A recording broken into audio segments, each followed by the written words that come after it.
No wall can stand against the yearning of justice,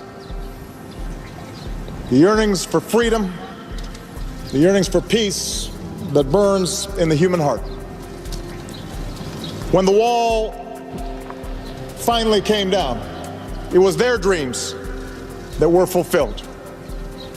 Their strength and their passion, their enduring example remind us that for all the power of militaries, for all the authority of governments, it is citizens who choose whether to be defined by a wall or whether to tear it down. Are we going to let this announcement and this administration cut off our wings? No! Never! What do we want? When do we want it? What do we want? When do we want it?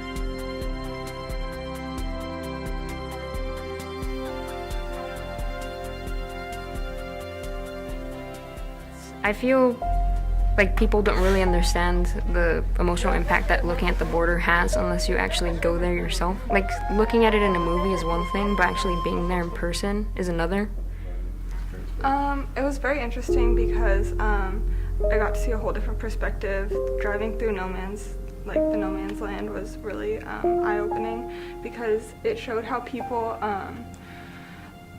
live right up next to the border in Mexico, but then in America there's like miles and miles of space until like an actual like home is there. So it shows how we're not as connected. I didn't think it would be such poverty right next to the US. Like before this class, I didn't know this was the only situation where a first world country bordered a third world. I had no idea.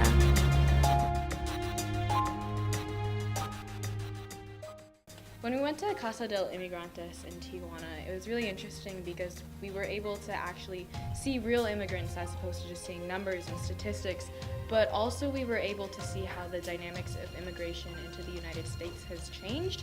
And so as opposed to just seeing like solely Latin American people, there are also people from Haiti and Congo there as well.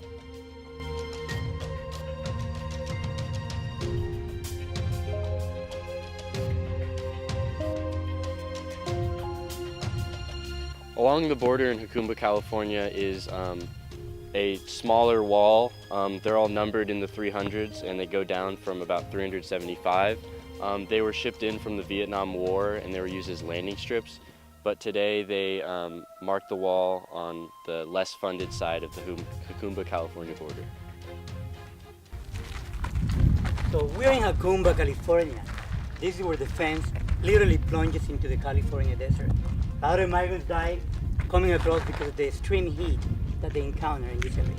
Jacumba, California is such a remote location, but because the border security there is less heightened than it is in San Ysidro or a major city like that, it's a really popular location for migrants to cross. But the problem is that the conditions there are so intense, it can get up to be like 120 degrees, and people die every year of heat exposure and of the conditions in that area. Chicano Park is a really important location, especially since Obama just recently designated it as a national landmark.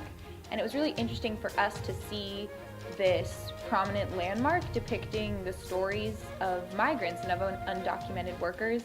I think a lot of times people aren't really willing to acknowledge that undocumented workers contribute a lot of culture to our society, but living so close to the border, we see a lot of the influence, cultural influence that undocumented migrants bring to our city, and that's really exemplified in a lot of the murals at Chicano Park, particularly in the mural of the undocumented worker by Michael Schnorr. It kind of has 4 pieces that depict different elements of the migrant experience, and being able to see that in person was a really meaningful way to see what that journey's like.